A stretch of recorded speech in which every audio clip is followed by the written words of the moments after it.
There's a question many people carry quietly, not out loud, not in conversation, but in the still moments, late at night, at another wedding, scrolling through announcements of engagements and newborns. The question rises, why not me? Not with bitterness, necessarily, but with a kind of ache that is hard to explain to someone who hasn't felt it. You are not unlovable. You know that. You're not broken. You sense that too. And yet, love, lasting, rooted, covenant love, seems to arrive for others with an ease that your own story simply has not reflected. You have tried, perhaps many times. You have opened your heart, extended trust, invested hope. And somehow, each time, something shifts. The connection fades. The timing collapses. The person you thought might be the one reveals, slowly or suddenly, that they were not. And the longer this continues, the harder it becomes to resist the conclusion that something must be wrong with you. But what if that conclusion is simply not true? What if the reason love has not arrived early in your story is not a sign of your failure, but a signal of your depth? Today, we're going to walk through 7 reasons why chosen ones struggle to find love early in life. Not as an excuse, not as a flattering consolation, but as a genuine exploration of patterns that Scripture, wisdom, and lived experience all point toward. If you have ever felt behind in love, this conversation is for you. The first reason chosen ones struggle to find love early is deceptively simple. They feel too much for the rooms they are in. Not in a dramatic sense, not in a way that is always visible, but internally, chosen ones process experience at a depth that most casual relationships simply cannot hold. A conversation that others forget by morning still echoes in them days later. A small inconsistency that others overlook becomes, to a chosen one, a quiet alarm they cannot silence. A connection that seems promising on the surface feels hollow underneath, and they cannot pretend otherwise, even when pretending would be easier. This depth is not a flaw, but in early romantic seasons, it can feel like one. Because early relationships often run on the surface. They run on novelty, on excitement, on the momentum of something new. And chosen ones can access that excitement. They're not incapable of joy or lightness, but they cannot stay on the surface. Eventually, they will want the water to go deeper. They will want to talk about what a person actually believes, what they're actually afraid of, what they are building their life toward. And when their partner cannot meet them there, the connection quietly begins to die. Consider the prophet Jeremiah, called before he was born, marked before he had language for what he carried. Jeremiah did not struggle because he lacked courage.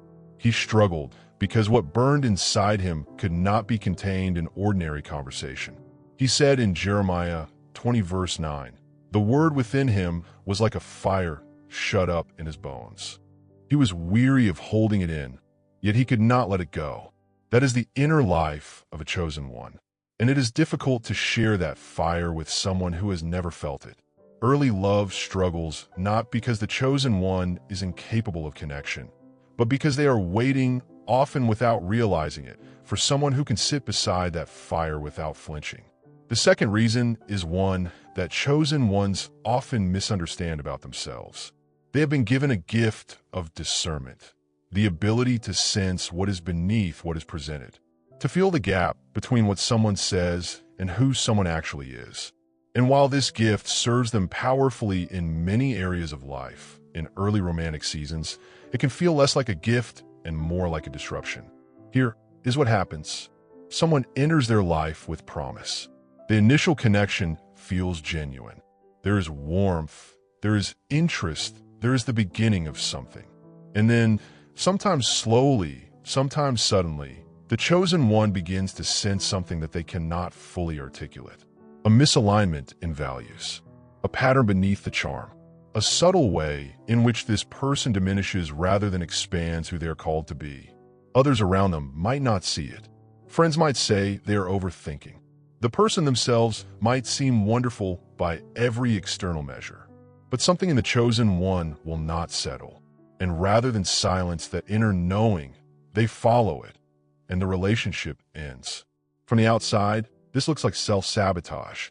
From the inside, it is obedience. Solomon wrote in Proverbs 4 verse 23, "Above all else, guard your heart, for everything you do flows from it." The heart in this context is not merely emotion. It is the center of will, perception, and spiritual orientation. Guarding it means taking seriously what it senses, even when those sensations are inconvenient. Chosen ones guard their hearts seriously, and that seriousness means they will walk away from things that others would stay in. They will leave connections that feel good but ring hollow. They will choose solitude over compromise, not because they prefer loneliness, but because they cannot build a life on something they know is not right. This extends the waiting, but it also preserves the integrity of what they will eventually build. The third reason chosen ones struggle to find love early is one of the most isolating. There is something inside them, a sense of direction, a pull toward purpose, a conviction that their life is meant to contribute something specific to the world.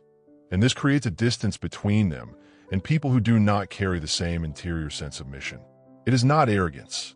Chosen ones are often deeply humble about their sense of calling, but it is real, and it creates a particular kind of loneliness in early relational seasons. They find themselves in conversations that feel small compared to what they are thinking about.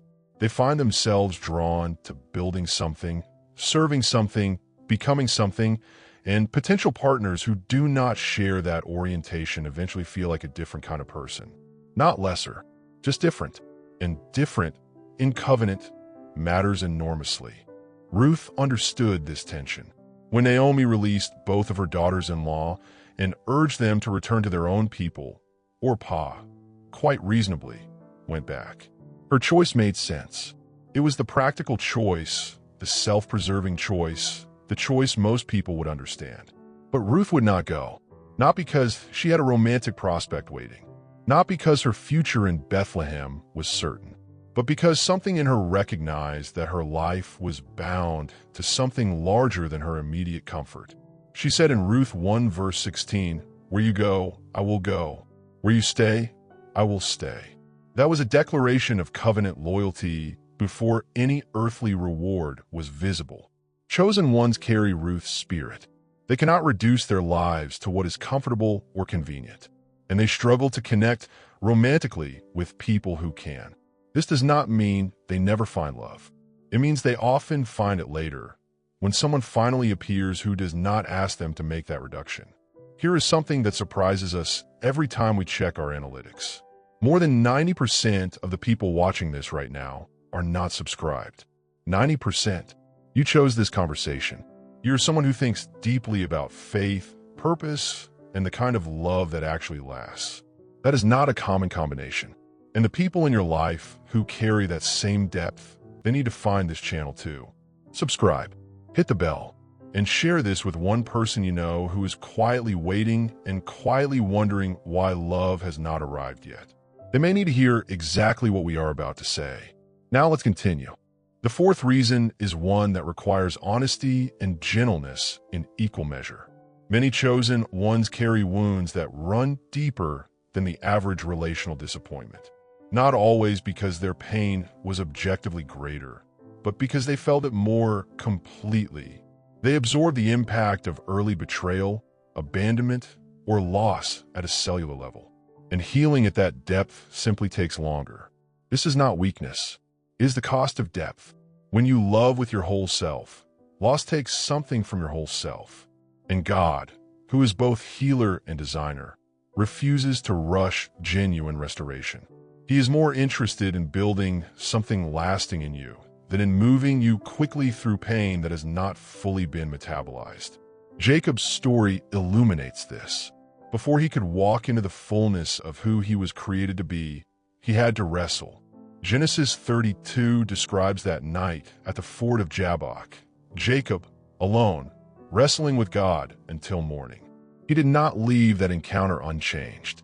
He left with a limp that slowed him down, but also a new name, a new identity, a new capacity for the kind of relationship he had previously been too calculating, too self-reliant to truly receive. Many chosen ones have had their Jabbok moments, encounters with loss, with grief, with disappointment that left them changed. The limp is real, and it affects the pace of their romantic journey. They cannot rush back into vulnerability after being genuinely hurt. They require more time to trust, more evidence of consistency, more patience from a potential partner. Most people in early seasons cannot offer that patience. And so relationships fall apart before they have the chance to become what they were meant to be. But this is not permanent. The healing does complete. And on the other side of it stands someone who has been refined by their suffering into a partner of extraordinary depth and loyalty. The fifth reason is perhaps the most countercultural. In a world that rewards presentation, curated profiles, rehearsed charm, strategic vulnerability, chosen ones are fundamentally unwilling to perform for love. They will not become a version of themselves designed to attract a particular person. They will not minimize their faith, their conviction, their seriousness, or their standards to make a connection more comfortable. They will not laugh at things they find hollow, agree with things they find wrong, or pretend that the things that matter to them actually don't. This is not stubbornness. It is integrity, but it eliminates a significant number of potential connections. Because many people, not out of malice, but out of their own incompleteness, are attracted to what they can shape. And when they encounter someone who will not be shaped, the attraction fades. Queen Esther understood the difference between performance and presence. She was placed in the most performance-driven environment imaginable, a royal selection process built entirely on external presentation. And yet what distinguished her was not a rehearsed appeal to what the king wanted. It was the authenticity of who she actually was. Esther 2 verse 15 notes that she asked for nothing beyond what was suggested. She brought herself, not a constructed version of herself. And that genuine presence was what moved the king. Chosen ones carry Esther's instinct. They bring themselves fully, honestly, without strategic editing. And in early relational seasons, that authenticity can feel jarring to people who expected something more malleable. Love arrives later because the right person, the one who is not threatened by that authenticity but drawn to it, also takes time to appear. The sixth reason moves us beyond human psychology into the territory of divine intentionality. Chosen ones struggle to find love early because God is actively protecting something in their story that they do not yet have the perspective to understand. This is not a comfortable truth, because protection from the inside often feels indistinguishable from deprivation. When a connection that seemed full of promise is quietly removed, it does not feel like mercy. It feels like loss. When doors close before they fully open, it does not feel like guidance. It feels like confusion. But consider Joseph. His story did not go through suffering because God was absent. It went through suffering because God was building something that required dimensions of character Joseph could only develop in the dark. The pit, Potiphar's house, the prison. Each stage looked like abandonment. Each stage was actually architecture. When Joseph finally stood before Pharaoh, not as a prisoner, not as a slave, but as a man entrusted with the fate of nations, he carried an authority that could only have been forged in exactly the process he had endured. He said to his brothers in Genesis 50 verse 20, "You intended to harm me, but God intended it for good." Chosen ones often look back at the connections that didn't last, the relationships that ended painfully, the people who left unexpectedly, and recognize with time that each removal was preparation. Each closed door was not a wall. It was a corridor redirecting them towards something that required more of them than where they were. You cannot see this in the middle of it. That is the nature of corridors. You cannot see the room they lead to until you arrive. But the promise of Scripture is consistent. God's plans for his people are not plans to harm, but plans to give a future and a hope. Jeremiah 29 verse 11 was written to people in exile, people who had every earthly reason to believe God had forgotten them. He had not, and he has not forgotten you. The seventh and final reason chosen ones struggle to find love early is the one that contains all the others. They are not simply waiting for a spouse. They are being prepared for a covenant that must carry weight, spiritual weight, relational weight, generational weight. And that kind of marriage cannot be rushed into. It must be grown into. The marriages of chosen ones are rarely ordinary, not because they are immune to difficulty. They will face the same pressures every marriage faces, but because they are called to carry something in their union that extends beyond their own happiness. Their marriage will be a place of ministry, of refuge, of demonstration. It will show their community, their children, and everyone who encounters them what a covenant built on something more than romantic feeling actually looks like under pressure. That is a significant assignment, and God prepares significant assignments thoroughly. Consider Abraham and Sarah. Their covenant was not simply about companionship. It was the foundation of a promise that would span millennia. God did not rush them into that. He took decades, uncomfortable, confusing, faith-stretching decades, shaping both of them before the fullness of what he had promised could take form.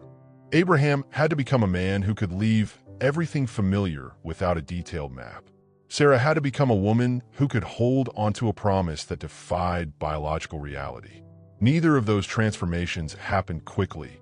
Neither happened without cost.